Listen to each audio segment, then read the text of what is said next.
Here is one of a series of talks by spiritual leader Lola McDowell Lee, spanning 2 decades from the early 70s through the 90s.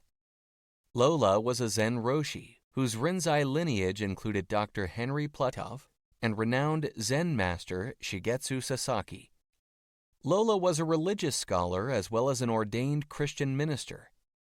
While the talks are focused mainly on Zen and Buddhism, Lola drew on many spiritual traditions, including those of Jesus, Plato, Lao Tzu, the Hindu Vedas, Meister Eckhart, and Gurdjieff.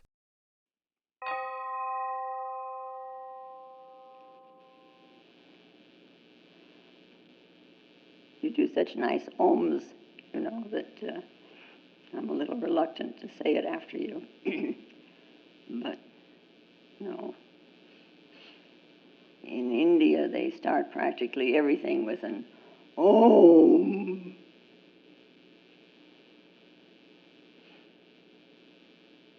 And then we come to this invocation of that is whole, this is whole. From wholeness emerges wholeness. Wholeness coming from wholeness, wholeness remains.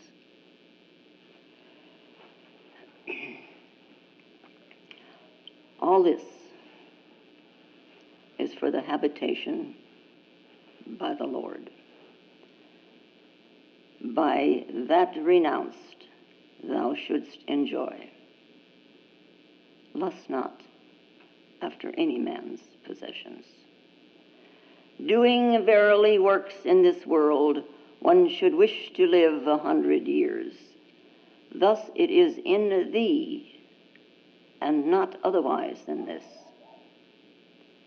Action cleaves not to a man. Sunless are those worlds, and enveloped in blind gloom, whereto all they in their passing hence resort, who are slayers of their souls. One unmoving, that is swifter than mind, that the gods reach not, for it progresses ever in front. That, standing, passes beyond others as they run. In that, the master of life establishes the waters. That moves, and that moves not. That is far, and the same is near. That is within all this, and that also is outside all this. Und so weiter. Yeah. The greatest of all the Upanishads is this Isha Upanishad.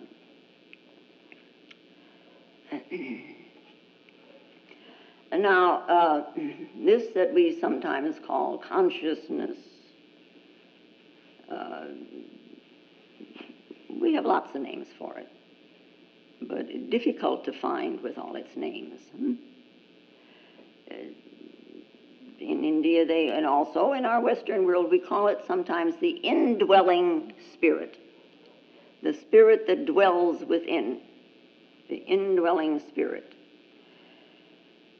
That which lives or gives life to the senses. That with which, by which the eye perceives. And by which the ears hear. And by which the fingers feel. That singleness which lives in the multiplicity and in this relativity that I call myself and the world. The indwelling lives in us. It lives in our ignorance of its oneness. And we look far and wide for it, don't we? It dwells also in the consciousness of unity, not only in our ignorance, but in the unity. And in the unity, in this oneness, or in its simplicity, or its singleness, it is not bound by ignorance, or avidya, as their term is. Vidya is ignorance, the negation of knowing. Vidya is the knowing, or what we might call the noesis, is knowing, and but that which you know by knowing, the knowledge, is the noetic quality. So we have ignorance and knowing.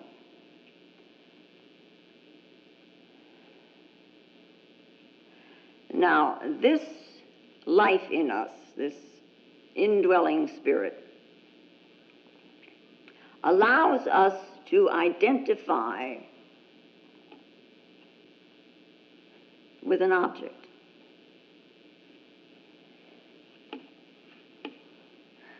Now, object. First object we know anything about is me. And this remains with us throughout most of our lives, this object me, this relative me, relative to, and feelings relative me. See, ego, me. Avidya, me. Ignorant, me. Yeah. And this one is seemingly absorbed into this avidya to the apparent exclusion of vidya, this knowing or this knowledge. So that this noetic quality in us remains veiled, hidden in the mind, as it were.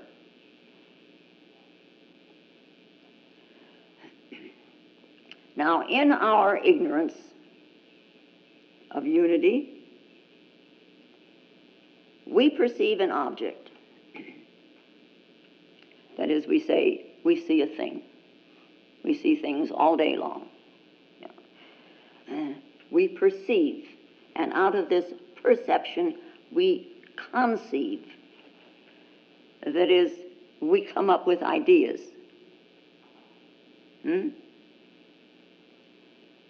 We come up with the idea that what we have perceived is reality, that the thing is reality.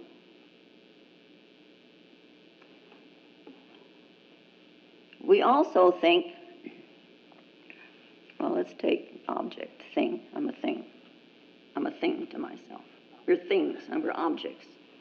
Object me. So this is real. I mean, now what else have I got? This is how we start out.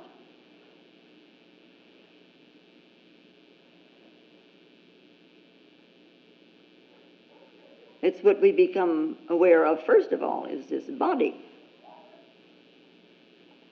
Me. Not for a long time, me. That's a thing. It's a thing.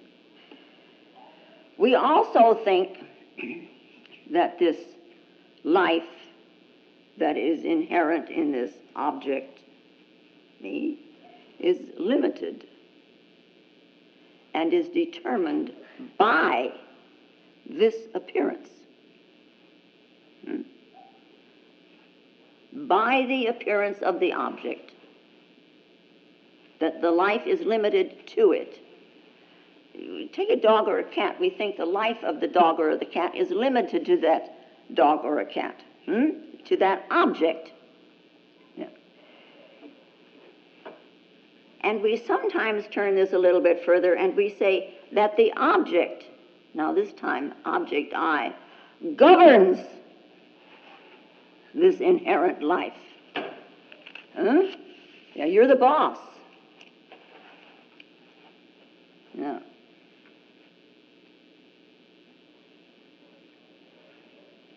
So, how do you think about an object? How do you think about an object? I think we should begin to look, because we think all kinds of things about an object, all unbeknownst to ourselves. Okay. Do you think of an object as one of the appearances of this indwelling spirit? You walk outside there and you see those 3 dogs. Are those appearances of this unity, of this oneness? Is this what you think? You should. We think of each of these objects, of these things, as an existence separate unto itself and governing itself. You know, like it's standing out, which is what existence means. To exist means to stand out from.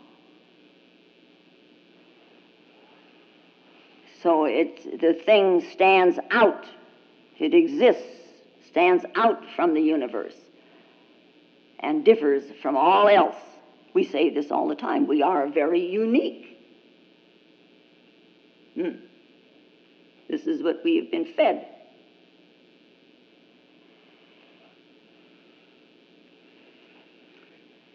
This kind of thinking is an illusion, is illusory. It is being identified with ignorance, and it makes a falsity out of reality. So that we're fighting all the time of what we think of as reality and what really is reality. And this illusion in the Sanskrit is called ahamkara. Ahamkara. And translated, this ahamkara simply means ego. Ego sense, ego function. And it is this ego which leads us to view ourselves as independent personalities. Unique and standing out from the universe. Never mind all the pumpkins behind the temple.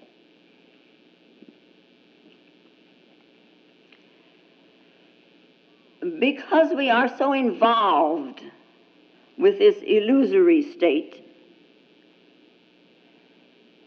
we feel as if we are separated from the whole. We feel we are leading an independent, separate existence.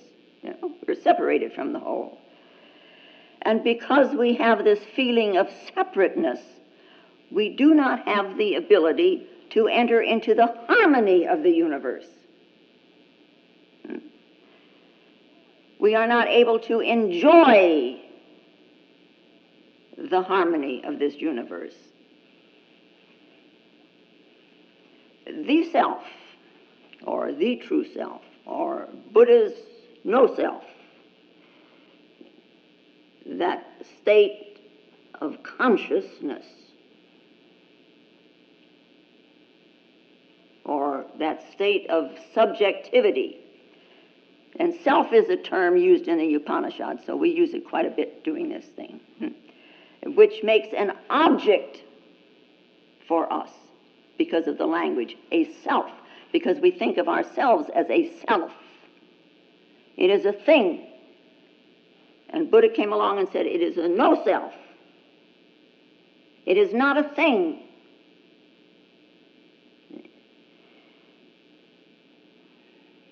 But because of our inability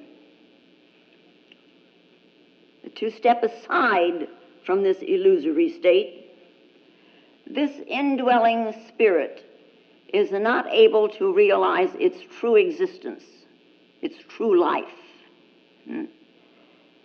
or its true identity.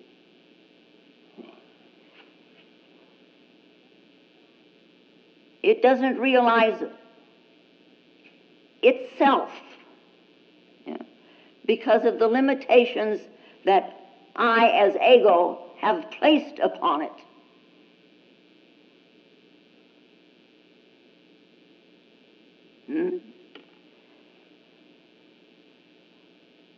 This that we call ego, it just turns its back on this indwelling spirit, as it were, and very busily identifies itself in this relative world and puts itself on this teeter-totter. I'm liked, I'm not liked, I want that, I don't want that. It very busily identifies itself. It's almost as if we were dealing cards in a gambling game.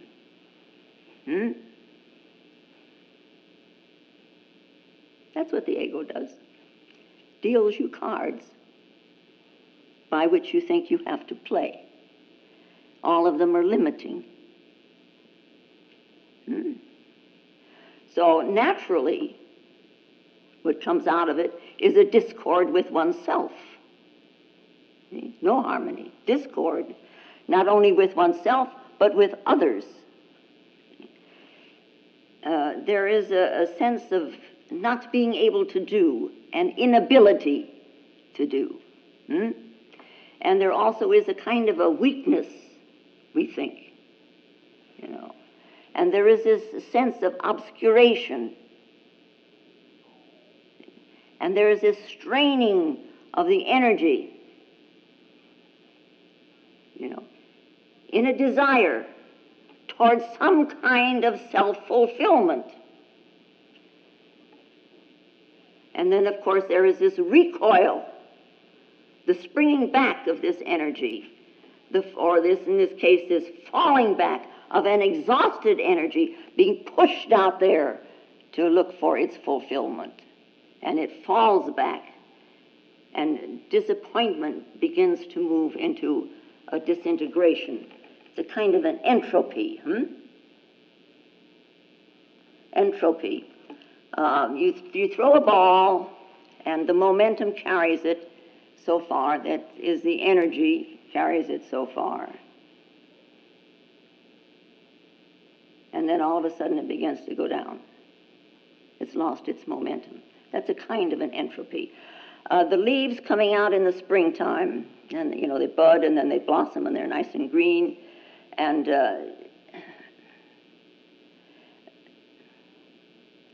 then in the fall they begin to disintegrate. They turn brown and they get dry.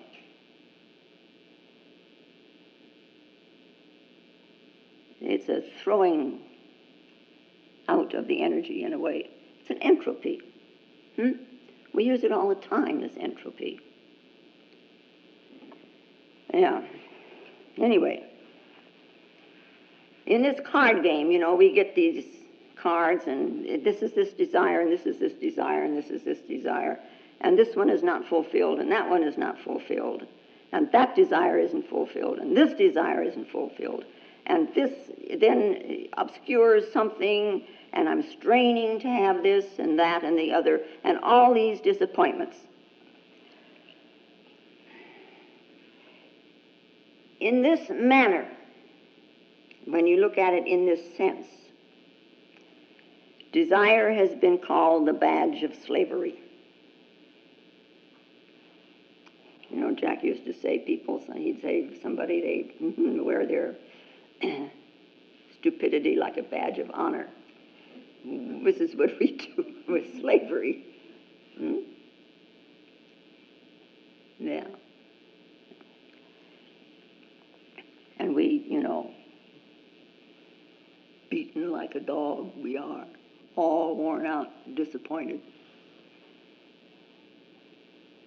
It's what our own desires do to us. Yeah. And of course we have with it all the attending discord and suffering.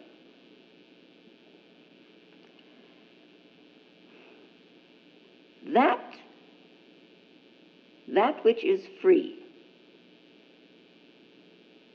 does not desire. That which is limited desires. That which is free does not desire. And we come in this thing to this renouncing all this. One should enjoy. The desires, the cards that you deal yourself, leave them on the table. You don't even have to turn them over. This kind of a renunciation is not a moral constraint, nor is it a self-denial, nor is it a physical rejection. It is an abandoning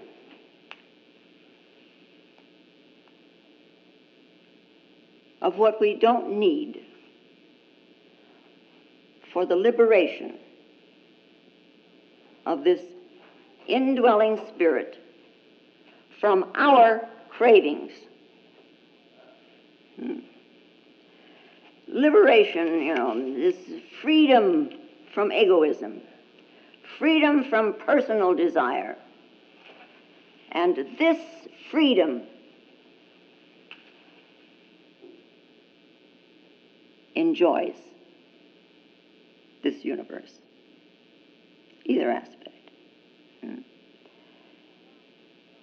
When we drop this notion, and we hold this very closely, we drop this notion that most of the things that we see are necessary objects of possession.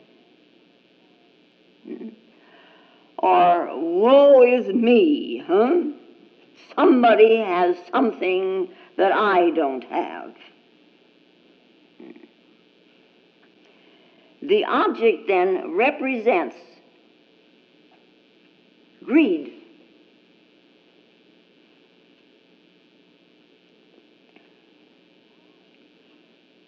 Now, all individuals, so we could say all sentient beings, all are of oneself the Lord. We all are. We all are this indwelling spirit. We may appear seemingly separate, but all that exists in that and not outside.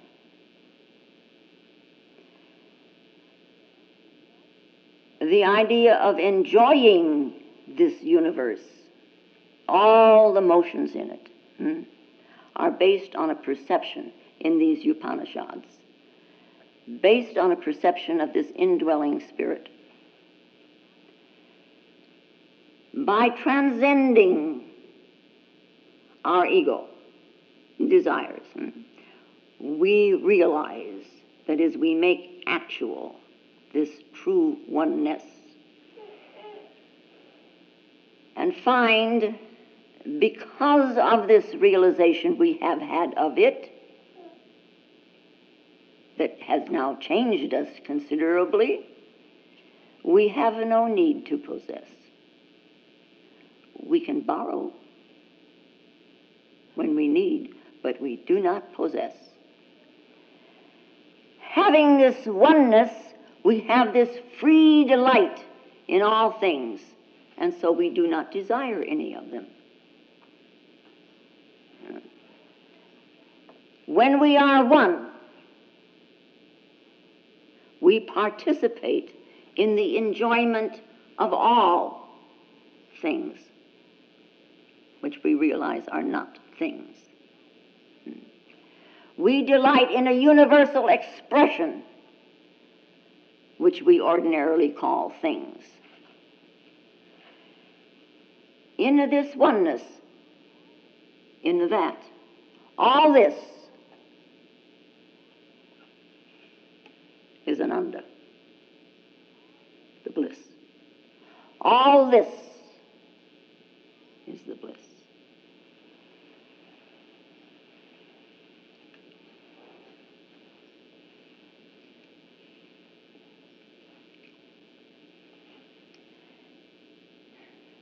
Desire. He woke up. Everybody turn and look once. Quick, he woke up.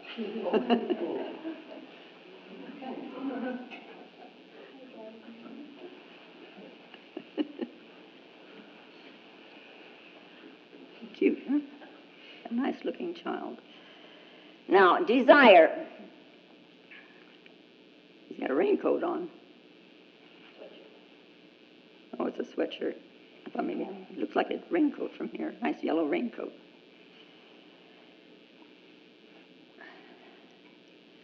Desire.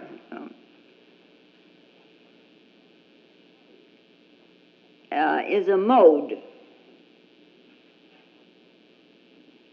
The emotional mind, we can say, in its ignorance, looks for its delight, its enjoyment in an object of desire, which when one is free, all this is for enjoyment. But we want this bliss, this ananda, in the various objects, things that we want. And in these things that we want, we don't bother one little whit about that Brahman or God, who is expressed in, and this represents that in this object.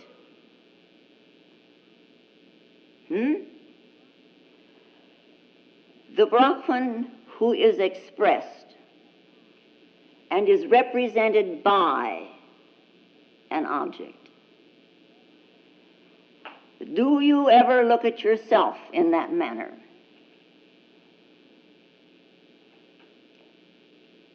You represent something other than this ego.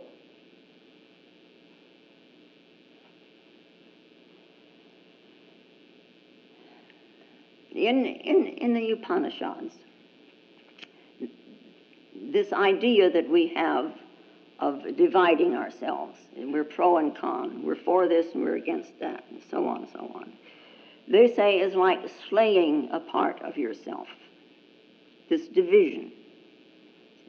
So they say, don't be one-sided, don't cripple yourself, don't paralyze yourself, accept a totality. Accept a totality. So they say, worlds there are, without suns, covered with darkness. To these after death go the ignorant slayers of the self.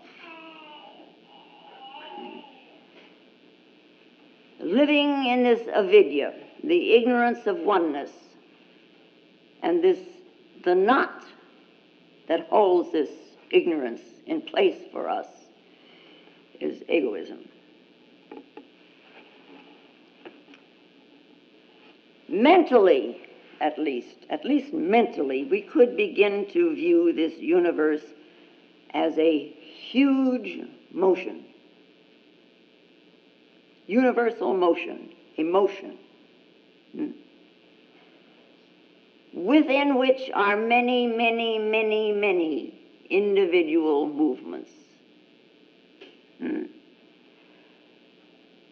Without looking at it as a big bubble or balloon with a lot of little people running around in it. So this is what you might do with such a thing of being in it and one motion with individual movements within it.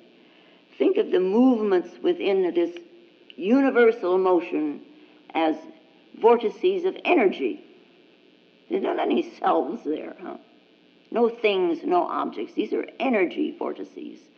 Energy crests, and then it ebbs, and then it crests, and then it ebbs.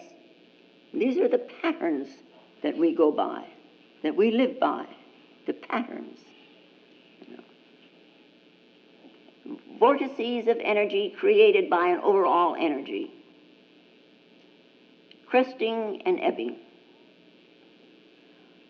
Always within this overall energy. And when a given one departs from this, what we call physical life, One does not disappear out of this universal motion. No. The consciousness, having lost its body, but still garbed in its conditioning, moves into some other part of this universal motion. And these states into which we move can be either very obscure, they can be illuminated, and some, of course, are dark. And they are called sunless. Sunless are these worlds, and enveloped in blind gloom. Now, the Upanishads place a great deal of emphasis, significance on the sun. And we'll see that later on toward the end of the thing. So early on, paying attention to this, sunless. We could, here in the Western world, and I think many people do, relate it to some kind of a purgatory.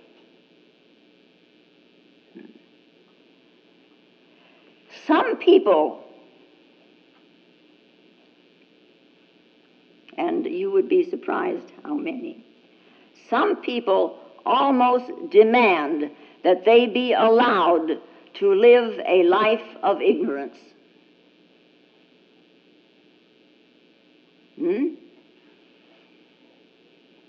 You never do that, do you? No. They think they're having fun,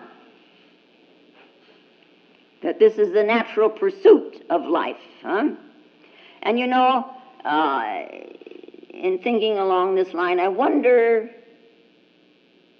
about the youngsters. You know, they had it on TV here a week or so ago about the gangs and how they have spread out now from Los Angeles because the prices of the dope are too cheap. So they're spreading out across the country, these street gangs. And because they can only make around $2,000 a day in Los Angeles, and someplace else they can make as much as $30,000 a day. Yeah. Anyway, these youngsters that are coming up in the new street gangs and in these older street gangs, what kind of a life do they have? What kind of a life will they have? To me, and I qualify that because it's to me, these lives are sunless and enveloped in blind gloom. And so strong in us, this instinct, you know, the herd instinct, pure relationship. It's a herd instinct. It's an animal instinct. And in these young teenagers, you know, so pronounced is this, that let us say a ray of light did penetrate into the consciousness. This slight rippling of consciousness came about in one of their members. Would he dare to pay attention to it? Or would he shove it aside for fear of reprisal from the other gang members because he wasn't hewing to their point of view? And, you know, are we having fun yet? It's pitiful, isn't it? That we are so little educated. Indulging in desire. Indulging in desire is ignoring the soul. There is a difference between desiring and experiencing, and the difference is awareness. To experience, and to simply eat food, to listen to music, you know, to enjoy a night sky that's dark and has a few clouds, stars in it, and a few clouds, and then the moon comes out from behind the clouds, you know. To enjoy the rain and the dogs out there. To look at a flower, to look at a tree, whatever you look at. If you are not doing this in awareness, then you are doing what Gurdjieff said. It's a very mechanical thing. If you are aware, say, of the night sky and the stars and the moon, it's called experiencing. There's a difference. The Buddha eating his food and you and me eating our food, outwardly we're doing the same thing. But me eating and the Buddha eating, you eating and the Buddha eating, the Buddha is experiencing and we are indulging. It is not the act. It is the awareness within the act. A Buddha is just present while eating. And we're busy doing all sorts of things. Somebody said so-and-so, I wonder if that's true. All kinds of things. So again, we come to this little story about the Zen master being asked, what are your spiritual practices? What are your spiritual practices? What would you answer? This little one simply said, nothing much, nothing to brag about. Very simple. When I feel hungry, I eat, and when I feel tired, I sleep. Spiritual practices, But that is what we all do, said the questioner. But there you are not correct. Understand this, he goes on to say. I have lived mechanically, and I have had experience. So I know the difference. You eat because it's time to eat. You eat because you are invited to eat. How often do you look at the need?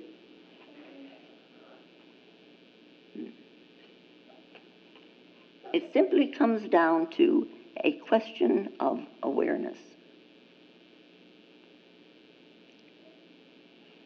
Now this, you can see. That is not seen with the physical eye. And that's how we're interpreting it this morning, as we have done all the way along in this Upanishad. Now, in that connotation, in that picture, this, in the East, is considered a wheel. And that is the hub, or the nave. See? And we are reminded here, of course, of Lao Tzu, who expressed it so precisely by saying, 30 spokes unite in one nave, and on that which is a non-existence, on the hole in the nave, depends the wheel's utility. The wheel moves around and around. The nave moves not. All movement depends on something unmoving. All change depends upon something unchanging. Time depends on timelessness, and space depends on fullness. You go to the ocean, and you look at it, and you see this surface turmoil. You can't see into the depths. In order to see something that's going on in the depth, you have to dive in. Now, you do the same with yourself. You see all this surface turmoil. But only when you go into the depths of yourself is this self realized. That is, it is made actual.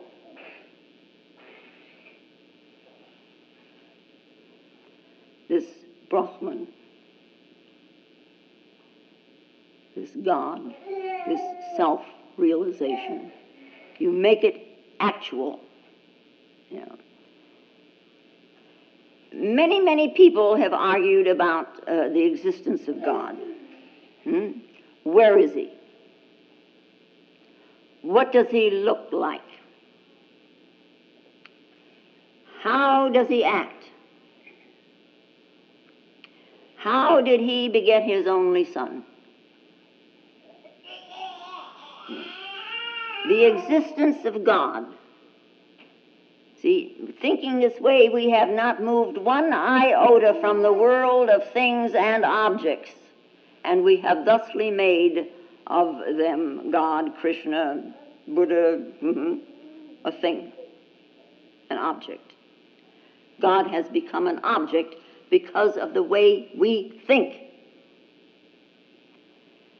And now, we can understand that a brick wall is pretty object.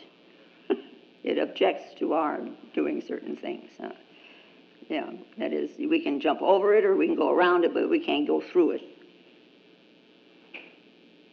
Yeah. Ordinarily. Huh? Ordinarily, you can't pass through a brick wall. Yeah. You think you can? Try it.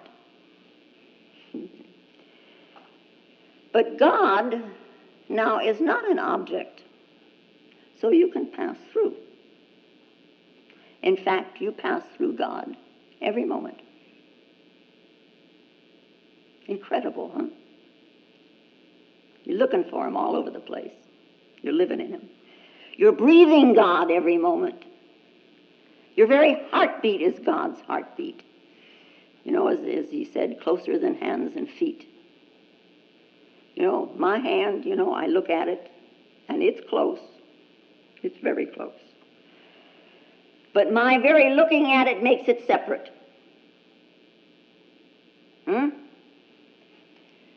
I can hold this rock very close.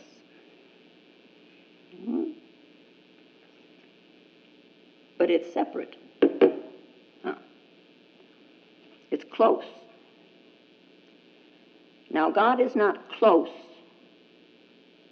God is inseparable.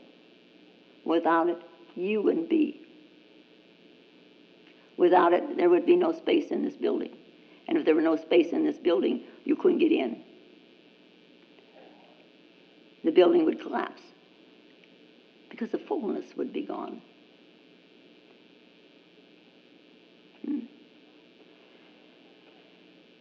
God is your very subjectivity, not an object. It is your very innermost spark. And it will remain hidden until you make that 180-degree turn, until you turn around to yourself.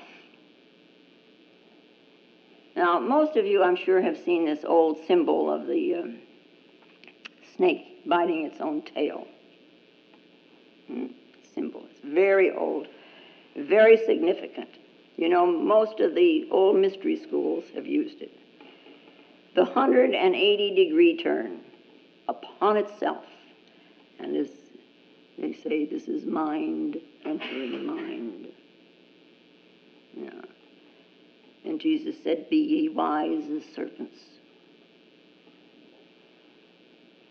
You know, the puppy dog sees its tail and chases it and chases it and chases it and chases it, never catches it. But somehow a snake can. It is wiser. In the East, what they call the Kundalini, you know, is the serpent power. It's this energy. And it moves upon itself.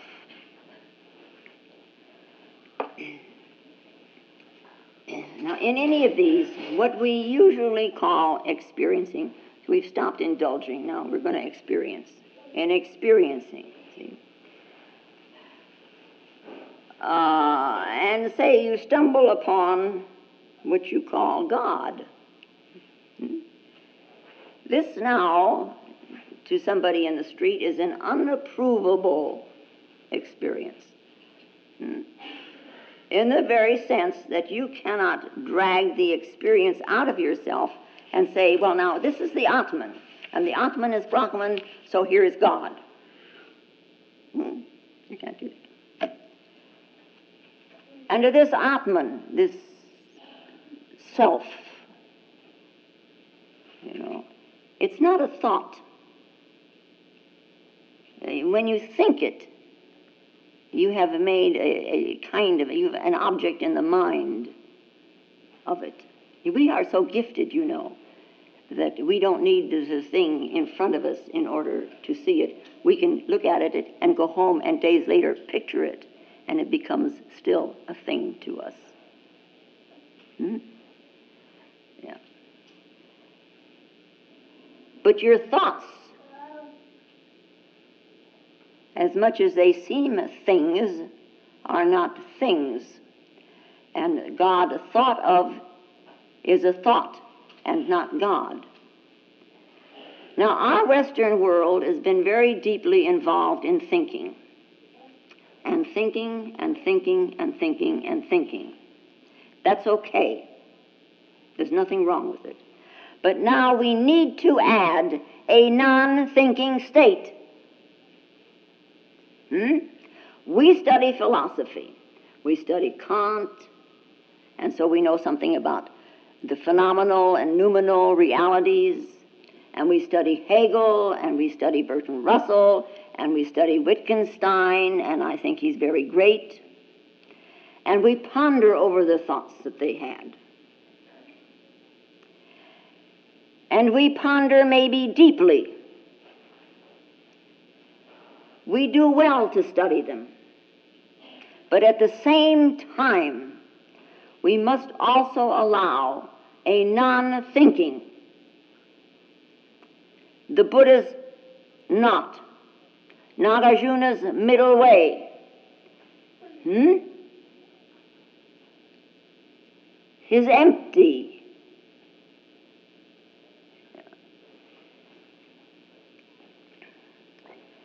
The Upanishads, written as they were, this divine language, the Sanskrit, the Upanishads written by these seers, ancient,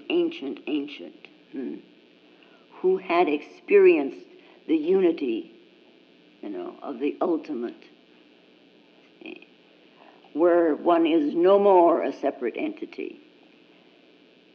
And they following the old statement, like a dewdrop slips into a shiny sea. You drop within, and there is a shining sea. One unmoving that is swifter than mind, that the gods reach not, for it progresses ever in front. That standing passes beyond others as they run. In that the master of life establishes the waters. That moves, and that moves not. That moves, and that moves not. That is far, and the same is near. That is within all this, and that also is outside all this.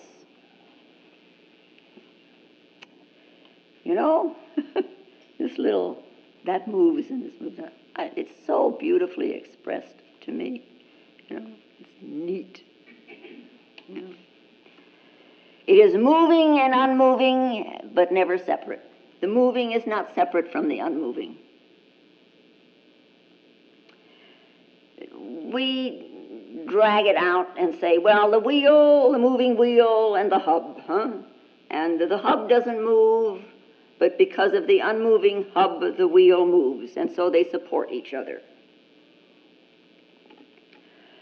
The world in the East is considered this wheel, and so the admonition is given, get off the wheel. Just get off the wheel. And they call it the wheel of samsara. When you are off the wheel, you step off the wheel, and you are in nirvana. You are blown out, which is what nirvana means. You're blown out. We might say you have become unconditioned. You are no longer in a state of becoming. You have become what you are.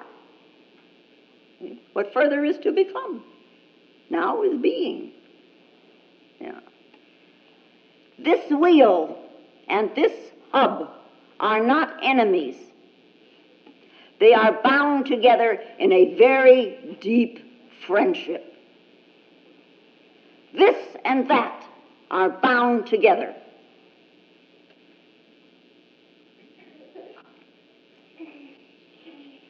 You try to get away from one and you will be trying to get away from the other. But this wheel on which we are bound, on which we go through all these various states, they call them the 6 realms. There is the Deva world, where it is a kind of a world of self-complacency. Yeah. And next to that we find the Titan world, in which we is pictured this flaming sword, which is supposed to bring about discriminating knowledge through our folly. It is a realm of struggle, in which we fight desire. And a sword seems necessary because in this realm we find this strife and this force. We're trying to force something with ourselves or with the world. And from this realm of power-driven titans, we move into a realm of fear. It's a world of animal instincts and subconscious drives, and because they are not pictures as objects to us, these instincts and subconscious drives, they just motivate us into moving, and we don't know anything about it until we've done it, and so we fear, because we don't know ourselves. See? And then we have the realm of man, which is a purposeful activity. We're full of purpose. Everything's got to have a purpose. Everything is a lesson to be learned. We're purposeful, and we have high aspirations. Oh, yes, indeed. So we could right back into the Titan world, couldn't we, from that? Because we jump around every 5 minutes of the day from one to the other. Yeah. We have in this realm of man, finally, an ability to make a decision, unless you're Pisces. And then you wallow between. Yeah. And not being able to make a decision, we fail, and so we fall into the Preta world, which is filled with unsatisfied passions, and there is a kind of a peaceless existence filled with desire. That's how we run around. That's the wheel. And of course, around the hub of the wheel, there is this snake, and there is a rooster, and there is a pig. But we also have the world of hell, where the mirror of conscience, not consciousness, but conscience, superego type of thing, is held up to us. And each of us, looking in this mirror, pronounces his own judgment. Not somebody else. You. This is the wheel of samsara. The states, the realms into which we fall, day in and day out, day in and day out. This movement, they are individual movements in a universal motion. Get off that wheel.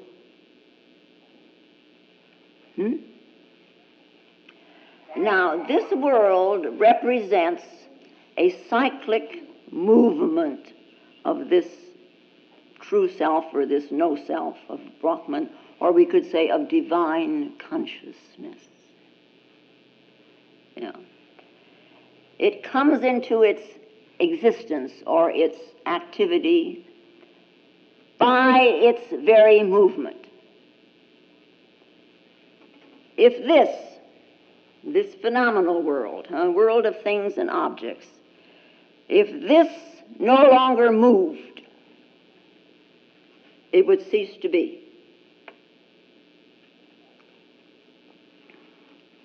Existence, or we could say life, is this energy moving.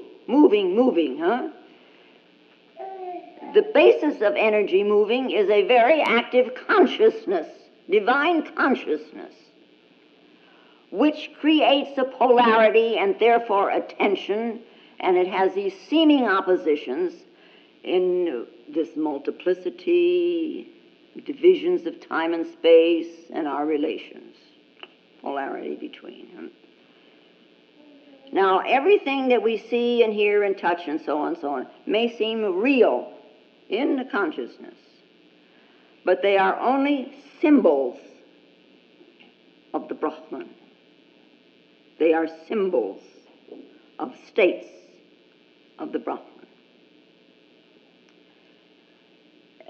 We could say almost it's kind of like the imagination of a very creative mind. Somebody imagines all kinds of things. The imagings are representations. They are not real compared with the mind itself. It is a different kind of a reality.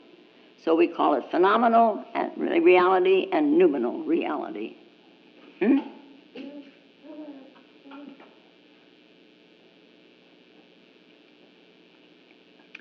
I have a feeling that sometimes when I talk, it makes about as much sense to some people listening as a drunk at a circus watching a contortionist. Totally mystified, this little drunk, and totally absorbed as this performer goes all through his act, until finally he reaches a place where he can't contain himself any longer, and he cries out, "What's the matter? You look like I'm drunk." I sometimes feel like that. Yeah.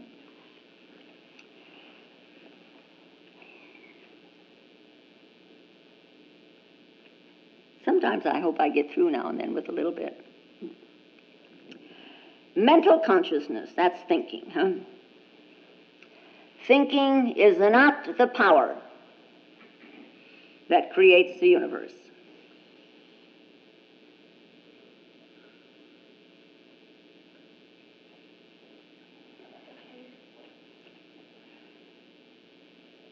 We're arguing with Plato, aren't we? Such gall. Ideas are not the power. You know, he was very strong on his ideational world. That power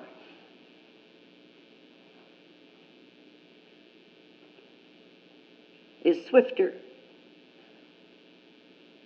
infinitely, and totally unfettered by the mind. That power.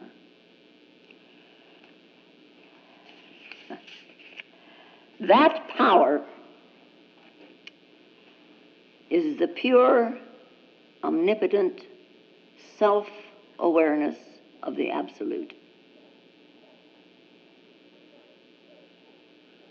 And it's free from any law of relativity. Although the laws of relativity stem from the Absolute. The gods now, as they are called in India, every force, every crest of energy is named. It's called a god, and so becomes an object also. The gods are objects. These laws about motion and entropy and all that kind of stuff, you know, these laws stemming from the Absolute regulate motion and change. They are not laws that bind the Absolute in any manner, shape, or form. He is the Lord of movement, but he doesn't move, and yet he does, but he doesn't.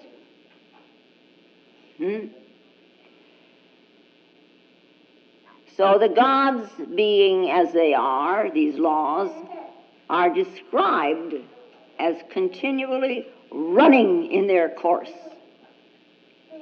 while the Lord is free. Change represents the constant shifting of relations, the polarity, the constant shifting of relations. And the laws or the motions in the world, in this totality, are always seeking stability and equilibrium.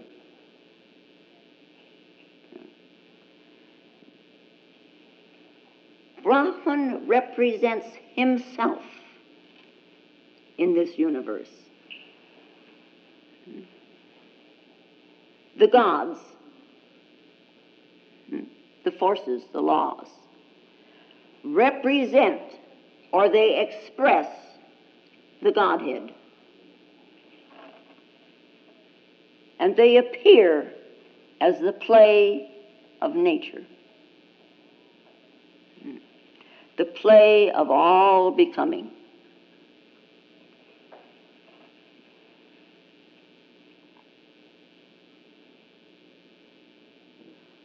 Brahman representing himself in the consciousness of many. Everything in this nature, in this motion, seems to itself to be moving toward a goal outside itself, or other than its immediate idea of itself. We could qualify it that way. And Brahman is the goal. It is the beginning and it is the end. It is the cause and the result of all movement. Yeah. If you find Lola's talks valuable, more will be posted in weeks to come.